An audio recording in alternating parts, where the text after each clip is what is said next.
Ang ating pong mensahe, ang title po, okay, the title of my message this morning, Nothing Too Hard for the Lord. Nothing too hard for the Lord, okay? Ito po ay nasa Jeremiah 32:17. Jeremiah 32:17, bigyang pansin po natin, Lord God, behold, thou hast made the heaven and the earth by thy great power and stretched out arm, and there is nothing too hard for thee.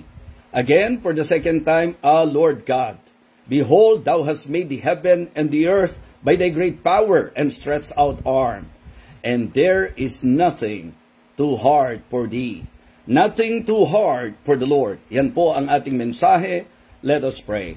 Our gracious, loving God, our Father in heaven, we thank you and praise you for everything. Pinupuri po namin ang iyong kabanal-banalan at kataas-taasang pangalan. Thank you, Heavenly Father, for waking us up. Thank you sa amin pong maghapong pagtatrabaho naman sa mga nasa ibang bansa at sa lakas na ipinagkaloob mo. At ngayon po, salamat na muli kaming makakarinig ng mensahe. Lord, we pray that you will again guide us. May you bless us through thy word, Heavenly Father. Abutin mo po ang bawat isa sa spiritual po naming pangangailangan. And may we be sensitive sa pagkilos po at pangungusap po ng Banal na Espiritu. Nawa ito po'y makalakas sa bawat isa po sa amin, makabusog at makalusog sa amin pong spiritual na pangangailangan, sa amin pong spiritual na buhay. And I pray, Heavenly Father, na lalahiran mo po ng iyong mapagpalang langis ang aking labi upang lumabas sa bibig na ito ang mga salita na dapat marinig ng bawat taga-subaybay. Muli po, sa iyo po ako nangahawakan, sa iyo po ako nagtitiwala. I want to commit to you this Bible sharing, O God. Ito po ang aking panalangin sa pangalan po ng aming Panginoong Jesus. Amen. Amen. Okay, so dito po sa ating magiging pagtalakay, gusto kong bigyang pansin po natin ang para sa akin, striking statement. Dito po sa verse, hirap sa Panginoon, and there is nothing too hard for thee. Wow! Ito po'y nakaka-encourage, nakakalakas po ito. Alam po natin na nung ito po'y isulat, ang bayan po ng Diyos ay napapalibutan ng mga kaaway. At masasabi po natin that even Jeremiah, he is not in a good situation. So mahirap po, mahirap. Para bang, kumbaga, mga kapatid, masasabi natin na sila po ay masasabing kinakapos na po sa pagkain, tapos yung kanilang mga walls ay humihina na po, at ang nasyon po ay is about to fall, mga kapatid. Nandoon na po halos ang pagbagsak. Sapagkat mabigat ang kanilang sitwasyon, po pwede pong kapag ka pinag-usapan po yung site, medyo pwedeng affected ka na o mahinaan ka na ng loob. Di po ba? Alam mo na napapalibutan kayo ng mga kaaway, mahirap ang inyong sitwasyon, nandoon ng matinding pangangailangan, at may mga pressures na masasabi nating nadadama ang bawat isa. So yun po mga kapatid, ang pinaka-konteksto nito, na sa kanilang difficult situation, here is the Lord, na kung saan sa panulat po nito pong si Jeremiah, napakaganda po ng kanya pong paniniwala, napakaganda po ng kanyang pahayag. Ang sabi po niya, Lord God, behold, thou hast made the heaven and the earth by thy great power and stretched out arm. And there is nothing too hard for thee. So ito po ang magandang maging paalala po sa atin at maging paalalahanan po natin sa isa't isa. Na kung ang pag-uusapan po ay ang ating Panginoon Diyos, wala pong mahirap sa Kanya. Siguro po panimulan po natin ang ating pag-aaral sa idea po na talagang kung ang pag-uusapan itong talatang ito, mabibigyan pansin po natin ang tatlong bagay. Okay? Dito po sa ating pong verse. Again, kung may Biblia kayo, sunod po kayo, pansinin po ninyo, basahin po ninyo, and as what I have suggested, mga kapatid, if it is just one verse, it is good to somehow try your best to memorize the verse so that we can use that, and God can use that every time na kailangan po nating mapaalalahanan. Again, according to verse number 17 ng Jeremiah chapter 32, Lord God, behold, thou hast made the heaven and the earth by thy great power and stretched out arm. Okay? And there is nothing too hard for thee. And there is nothing too hard for thee. Nothing too hard for the Lord. Yan po ang title ng ating mensahe. Because we believe that it is really true. Ano po? It is very true. That nothing is too hard for the Lord. So, nothing too hard for God. Nothing too hard for the Lord. Yan po ang ating mensahe. Ngayon po, mga kapatid, mga minamahal, gusto kong pasimulan muna ang ating pong pag-aaral at ang ating pagsasalo-salo sa pag-establish ng tatlong hindi mapapasubali ang katotohanan dito po sa verse na ito. Una, that our God is all-powerful. Amen? God is all-powerful. He made the heaven and the earth. So, dito po mga kapatid, He emphasized the all-powerful God. He emphasized the power of God. Yan po ang isang magandang ating pundasyon sa ating pag-uusapan that nothing too hard for the Lord. Nothing too hard for God. Because our God, He is the all-powerful God. Omnipotent. Hindi po ba? Omnipotent. Ang Diyos natin ay pinaka-makapangyarihan. He is all-powerful. We can also say that our God, He is not just an all-powerful God, He also is an awesome God. Admirable. Masasabi ko po na ang Diyos natin, hindi lang pinaka-makapangyarihan, all-powerful, Siya po ay kahanga-hanga, kagila-gilalas. He is awesome, He is admirable. And I believe you will all agree with me na talagang kahanga-hanga ang mga pagkilos ng Panginoon sa ating pong buhay, kahanga-hanga kung paano siya magpala, kung paano niya tayo ginagamit, kahanga-hanga ang kanyang pag-ibig, lahat ng bagay sa Diyos ay kahanga-hanga. Kung agree ka, please type Amen. Diba? If you agree with me na talagang ang Diyos ay kahanga-hanga, so type Amen. He is all-powerful, He is awesome, admirable, mga kapatid. So, ito yung gusto kong tuntungan natin sa ating pong mensahe, na kung saan, nothing too hard for the Lord, because God is all-powerful, our God is an awesome God, and our God is always able. Diba? Diyan pa lang po, pwede nang busog na tayo. Diba? Sa unang bahagi, Lord God, behold, thou hast made the heaven and the earth by thy great power and stretched out arm. So makikita nyo po that God made all things. He created all things. Yun po ang kagandahan. Yun po ang kaibahan. Yung mga inventor nag-invento from something. Diba? Pero ang Diyos natin, ginawa niya ang lahat out of nothing. Mula po sa wala, from nothing, mga kapatid. Yan po ang ating Diyos. He is all-powerful. He is awesome. He is admirable. Yan po ang ating Panginoon. Amen? And listen, and there is nothing too hard for thee. It means He is always able. Our God is all-powerful. Our God is awesome, admirable. Our God is always able. He's able, He's able, I know He's able, I know my Lord is able to carry me through. Diba? He heals the broken-hearted, He set the captives free, He made the lame to walk again, and caused the blind to see. Oh yes, He's able, I know He's able, I know my Lord is able to carry me through. Amen? Kung hindi ka naniniwala that God is always able, ibahin mo ang kanta mo. Disable, di ba? Pero imposible because our God is always able. Nakita nyo? Kumanta lang ako, nag-send na ng 200 stars si Tita Cory. Kung kumanta na lang kaya ako ng kumanta rito. Well, kidding aside, my friend, kidding aside, my brothers and sisters, mga kapatid, magandang ito pong katotohanan ito establish sa mind and heart po ng mga Kristiyano. So, kung iyong nauunawaan that God is all-powerful, diba? Napakamakapangyarihan. Kung talagang naniniwala ka that He is awesome, He is admirable, and He is always able, aba, mga kapatid, dapat ang resulta, ang epekto nito sa ating pong buhay ay ang talagang matibay na pagtitiwala. So, hindi tayo dapat nabubuhay sa pangamba. Hindi tayo dapat nabubuhay sa pagkabalisa.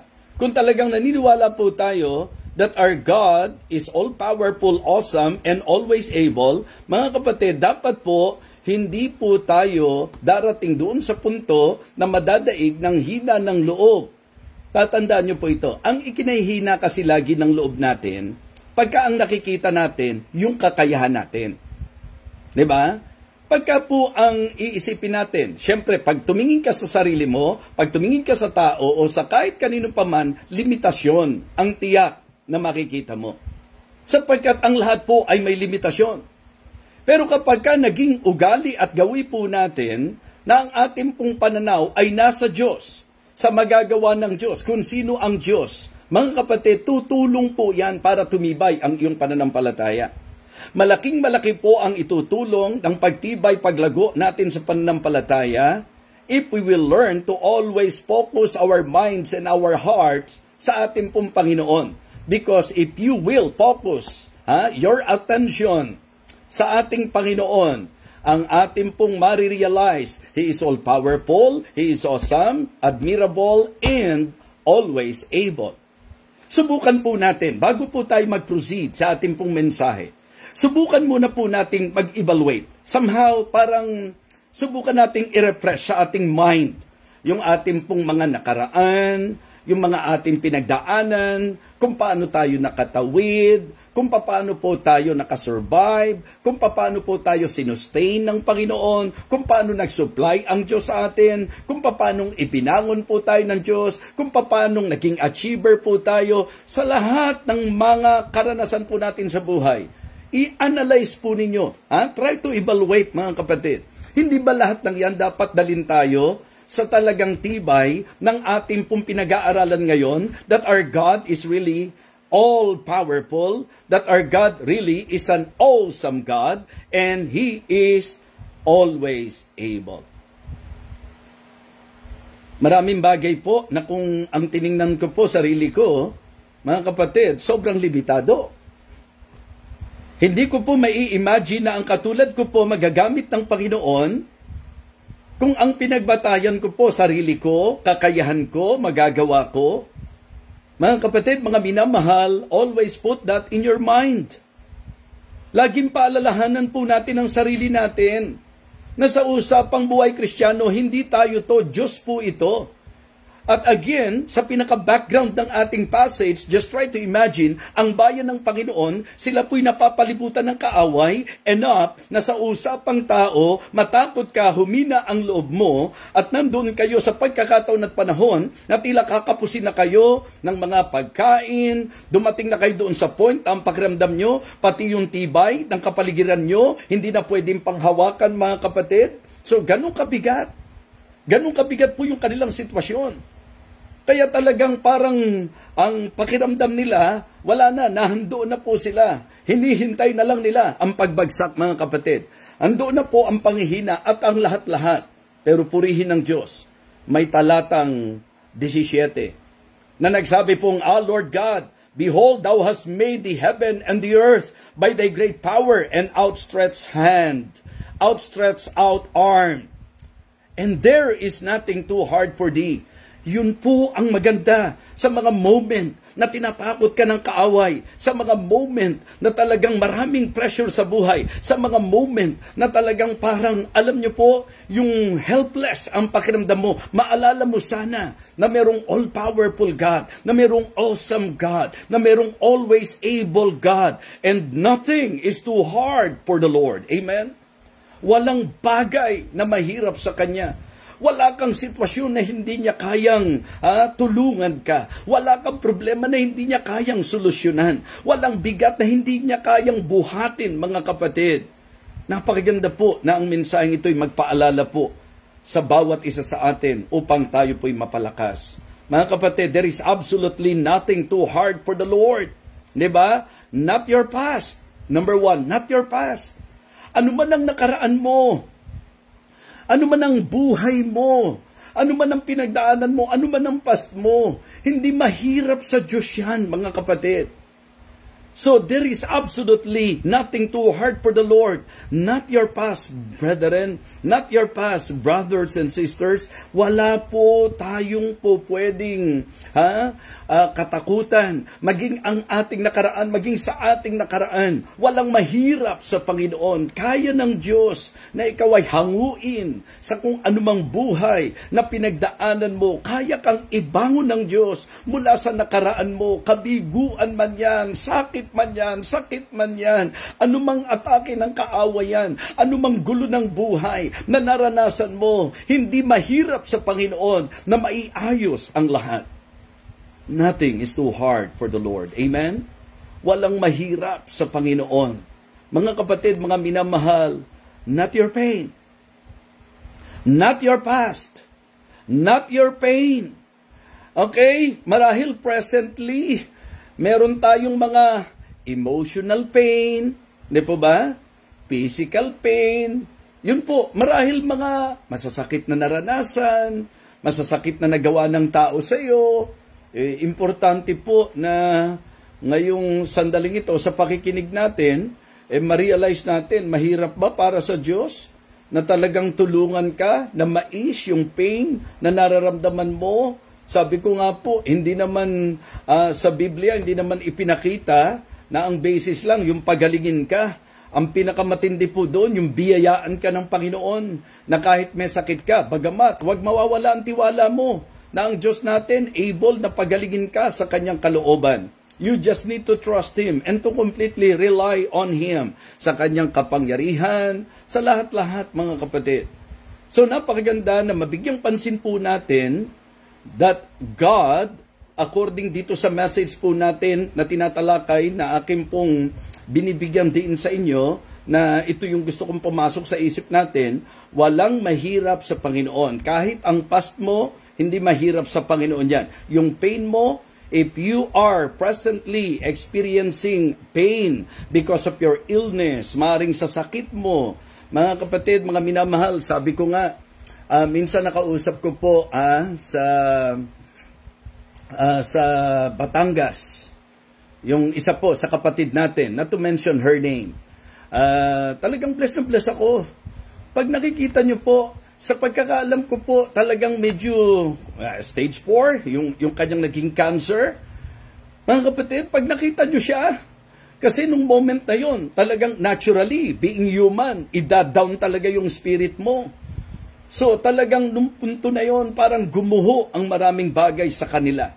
And then, heto kami, nagsama-sama kami sa prayer, at ang mga kapatiran nag-pray, at siya mismo naging positibo, naniwala sa Diyos at sa magagawa ng panalangin. Mga kapatid, ilang taon na po ang nakalipas mula nung siya po'y nakasurvive.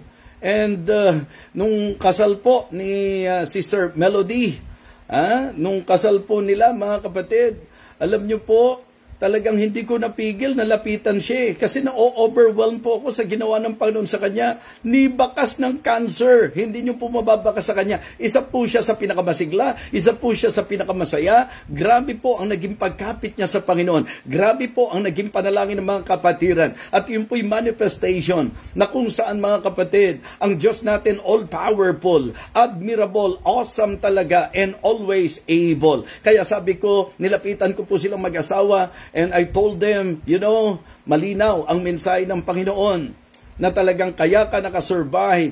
2 Corinthians chapter 1 verse number 4. So talagang maganda na ngayon ipagministeryo mo yan. Yung mga dumadaan sa ganyang kalagayan, Prove to them that God is more than able, that God is always able, that He is all-powerful. Mga kapatid, mga minamahal, kung ikaw ay may pinagdadaanan ganyan ngayon, kapit tayo sa Panginoon at paniwalaan mo na walang mahirap sa Panginoon, walang mabigat sa Panginoon, walang imposible sa Panginoon. Ano man ang sitwasyon natin ngayon, mga kapatid. So, ibig sabihin, as what I am sharing now to everyone, that there is absolutely nothing too hard for the Lord.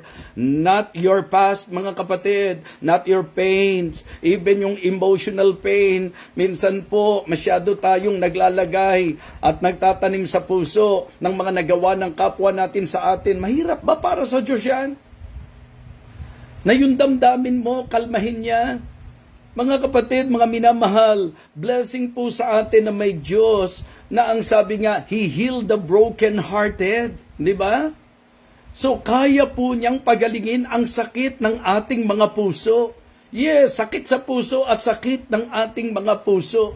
Ano man po ang nandiriyan sa puso mo, walang mahirap sa Panginoon. Hindi mahirap sa Diyos na alisin niya yung pain na yan. Hindi mahirap sa Panginoon na bigyan ka niya ng ginhawa sa pain na naranasan mo. Mga taong nanakit sa iyo, nakasakit sa iyo, gumawa ng hindi maganda sa iyo, ng lamang sa iyo, dinihado ka, pinagsalitaan ka ng hindi maganda, pinag-isipan ka ng kung ano-ano, inatake ka, pinersecute ka, ano man ang ginawa ng tao sa iyo na nagdulot ng sakit at sakit sa iyo, believe that nothing is too hard for the Lord. Amen?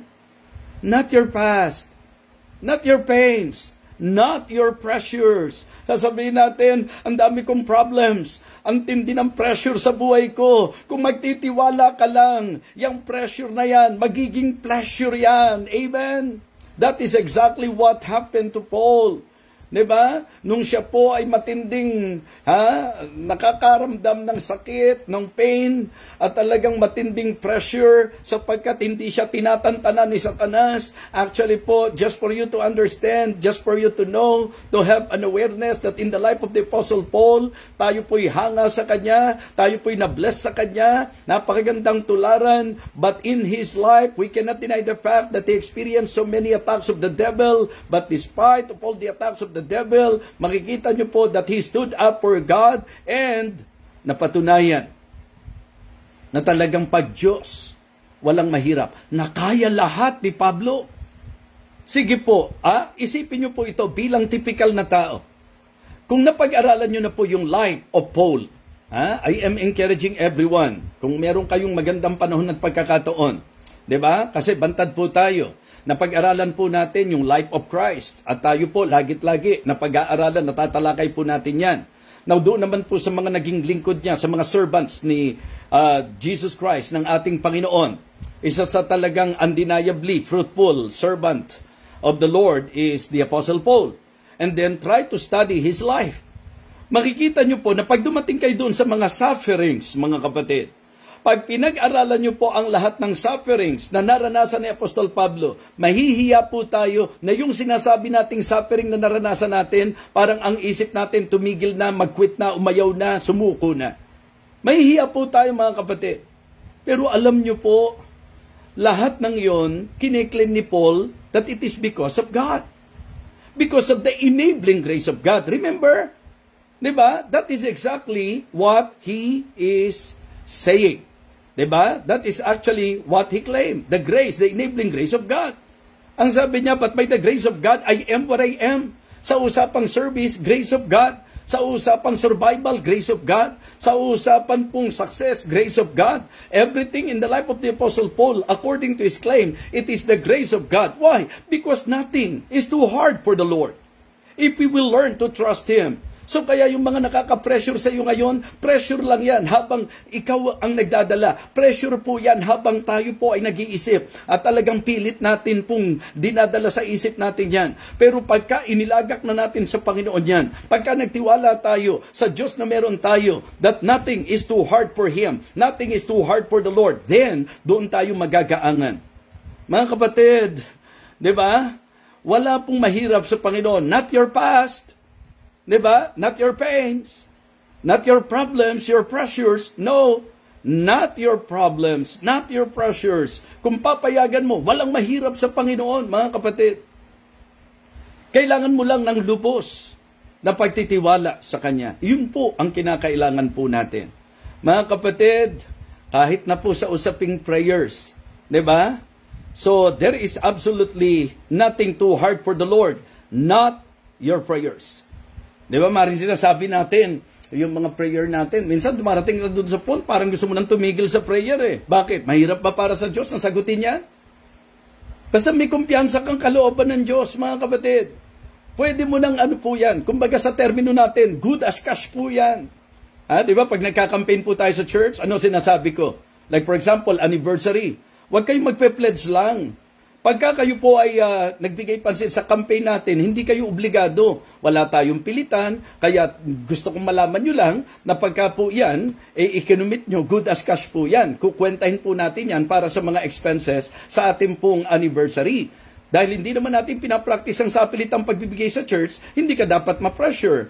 Pero kapag ka nag-commit ka, good as cash na yan. So mga kapatid, kapag ka tayo nag-pray sa Panginoon, at talagang tiyak ka, nakalooban ng Diyos yung pinagpe-pray mo, i-claim mo na, good as, yun na po yun, mga kapatid. That is exactly the very concept of Mark 11:24.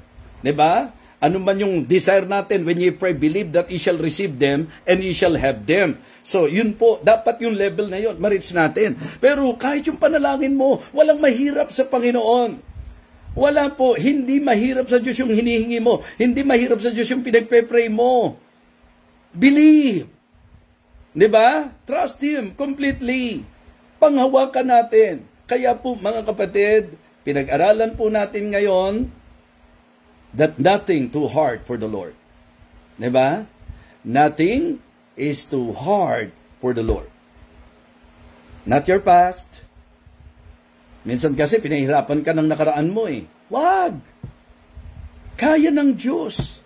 Nabigyan ka ng tagumpay sa iyong nakaraan. Sino po ba sa atin ang papasa kung ang pag-uusapan ang mga nakaraan po natin? Hindi po ba? Biyaya lang eh. Habag lang po talaga ng Panginoon. Kaya lumaya ka na sa nakaraan mo. Diba? Forgetting those things which are behind. So manghawakan ka na hindi mahirap sa Diyos. Nabigyan ka niya ng tagumpay sa iyong mga nakaraan. Diba? Not your pains. Kung may sakit po tayo, walang masamang umaray. Natural po yan, tao po tayo. Pero panghawakan mong hindi mahirap sa Diyos na mais yung iyong pain. Diba? Even in your emotional struggles. Diba? Yung mga sumugat sa puso mo. Walang mahirap sa Diyos. Kaya niyang pagalingin ang sugatang puso mo. Diba? Mga kapatid, not even your problems. Diba? And pressures. Hindi mahirap sa Panginoon yan. Yung mga problema po natin, yung mga pressure natin, sabi ko nga sa inyo, magiging pleasure yan. That is exactly what happened to Apostle Paul when he prayed to God, when he besought the Lord thrice. Hindi na alis yung sakit niya, pero yung enabling grace, yung sufficient grace ng Panginoon, talagang yun ang nag-assure sa kanya. And because of that, sabi niya, therefore I take pleasure in my infirmities. Wow. It is really great and wonderful to experience that in all of our problems and pressures, talagang God will turn it into pleasure. Diba? Yung bigat mo, maging kagaangan, yung sakit ng loob mo, maging ginhawa, diba? Yung bang talagang gulo ng isip mo, maging panatag, yan po. Kaya mapapansin nyo, ang prayer ko lagi pong ganon. Kagalingan sa may karamdaman, solusyon sa may problema, kalakasan sa nangihina, kapayapaan sa may kaguluhan. Napapansin nyo po? Kasi yan naman po ang talagang, ito, Tagalog to, pumapaimbulog sa buhay ng sangkatauhan. Bulakenyo po ako eh. Diba? Ibig sabihin, yan po yung nagsusurround sa atin. Yung pong talagang kapag dito tayo tumingin sa mundo, puro tribulation po yan. Kaya nga pag nakaranas ka niyan, huwag tayong masurprise. Ang sabi po ni Peter, Beloved, think it not strange concerning the fiery trial which is to try you, as though some strange thing happen unto you. But rejoice inasmuch ye are partakers of Christ's suffering. Basta ang paalala lang niya, huwag kang mag-suffer, but let none of you suffer as a murderer, as our evildoer, or as a busybody of other man's matter. Pero kapag ikaw ay nagsasuffer for the name of Christ, happy are ye. Diba? Kaya mga kapatid, nagiging mahirap pagka po talaga, hindi natin talaga pinagtitiwalaan ng Panginoon. Kaya kung gusto nyo mag-aangan, tiwala po sa Panginoon. Diba? Nothing too hard for the Lord. Not your past, not your pain, not your problems, not your pressures, not your prayers. Hindi po mahirap sa Diyos yung mga panalangin natin. Kaya po ng Diyos yan, mga kapatid. Pagtiwalaan po natin na kaya ng Diyos yan. Hindi po masama na magtiwala ka sa Diyos na talagang yung sakit mo, hindi man kayanin ng doktor, kaya niya. Amen? Sa kalooban niya. Tandaan niyo po yan, mga kapatid. Pero sumunod tayo doon po sa mga reseta ng doktor. Kita niyo po ako, hindi nagtuloy-tuloy ang trangkaso ko, nakinig ako. Binigyang pansin ko po yung reseta kasi yun ang gagamitin ng Diyos. Kaya ang prayer natin, wag po kayong umasang papatungan ko kayo ng kamay. Ipagpe-pray ko po kayo. Ang ipinagpe-pray natin, gamitin ng Diyos ang doktor na tumitingin sa inyo. Hindi po ba? Gamitin po ang gamot na tinitake nyo at hindi po mahirap sa Diyos yan. Okay? Because nothing is too hard for the Lord. Kaya ngayon po, mga kapatid, siguro po ang magandang maging paalala lang, if you really believe that our God is all-powerful, maniwala po tayo na kaya niya po tayong i-deliver, kaya niya tayong i-direct, at kaya niya tayong depensahan. Diba? Mga kapatid, believe that His power delivers, His power directs, and His power, mga kapatid, defends. Yan po ang ating Panginoon. Kung naniniwala ka dyan sa sinasabi ko, na ang kapangyarihan ng Panginoon, He's able to deliver thee. Diba? Na talagang yung kapangyarihan ng Panginoon, talagang po pwedeng gumabay sa iyo. Yung kapangyarihan ng Panginoon ang siyang mananggalang, magtanggol, at magbigay tagumpay sa iyo. Kung naniniwala ka dyan, type Amen. Diba? So, yun po ang mga bagay na dapat natin pong panghawakan tungkol po sa ating Panginoon. Mga kapatid, mga minamahal, ang akin lang pong nais ipaalala sa bawat isa po sa atin. Diba? Panghawakan po natin na ang Diyos walang mahirap sa Kanya. Okay? Payong kapatid po. Don't doubt the power of God. Diba? Do not doubt what the power of God can do. Okay? Do not be doubtful. Don't doubt the Lord. Diba? Huwag natin pagdudahan ng Panginoon. And then, siguro po, maganda rin na huwag po nating ipatalo ang laban. So, panghawakan po natin. Kasi ang gusto ng Diyos, maging conqueror tayo eh. Isipin niyo po, ang Diyos natin, all-powerful, awesome, and always able. Tapos, heto tayo, para tayong mga talunan. Wag. Wag po tayong pumayag na tayo mismo ang magiging dahilan para ang ating Panginoon po ay magmukhang mahinang Diyos. Na para bang may imposible sa Kanya. Na para bang mahirap sa Panginoon na tayo po ay Kanyang bigyan ng tagumpay sa kung anuman ng mga sitwasyon na dinadaanan natin sa ating pong buhay. Mga kapatid, ang power ng Panginoon ay kapangyarihan that cannot be doubted, cannot be diminished, and cannot be defeated. Yun ang ating panghawakan. Hinding-hindi po natin dapat pag-alinlanganan. Kaya mga kapatid, I hope and I pray na sa pinag-aralan natin, dito po sa talatang ito, sabi ko po sa inyo, doon pa lang sold na ako. Doon pa lang sold na ako. Ang ginagawa ko po kasi ngayon, yung mga naging striking na mga verses, diba? Sa akin po, way back, nung ako po'y nagpasimula. Kasi yun po ang ginawa ko before. Lalo na po, under the training of Pastor George Claridades, naku, kailangan po, bukod sa Bible reading ka na, may Bible devotion ka, may daily bread ka pa. Grabe po talaga. Diba? Na noon hindi ko maintindihan yun. Na noon mahirap para sa akin, kaya lang, mas pinili kong sumunod. May mga hindi ako maintindihan, ba't kailangan? May Bible na, may daily bread pa, igigising ka ng maaga, magtatrabaho ka. Diba? Pero mga kapatid, nag-mold sa akin yan. Talagang nagbabad po ako sa Bible, at talagang ngayon po, sa ministeryong ito na binigay ng Diyos, alam niyo po ang ginagawa ko, nire-recall ko yung lahat ng mga verses. Naaalala niyo po yung mga dating naging paborito ko, binabalik ng Panginoon yan. I have set the Lord always before me, because He is at my right hand, I shall not be moved. Okay? What shall we say then to these things? If God be for us, who can be against us? Okay? Hindi, in all these things, we are more than conquerors through Him that loved us. Yung pun talagang mga talata na kapag ka nare-recall ko, kapag ka naiisip ko, yun ang ibinabalik ko ngayon para maging madali po sa akin. Sapagkat pagka po yan ay naalala ko na maglalagay na po ang Panginoon ng mga mensahe na po pwede pong ma-serve sa bawat isa po sa atin. Katulad nito, hindi ko man po kung tutuusin, kabisado talaga yung talata, pero nag-stick sa mind ko po yung nothing is too hard for the Lord. So, ngayon po, nung ikinonsider ko po yung talata, wow, yung buong verse, tingnan nyo po, Lord God, Thou hast made the heaven and the earth by Thy great power and outstretched out arm. Diba? And stretched out arm, and there is nothing too hard for Thee. Mga kapatid, nakita nyo sa talatang yan, all power siya, awesome siya, and always able siya. Diba doon pa lang pwede nang areglado tayo? Pero gusto ko pong merong personal application, practical application.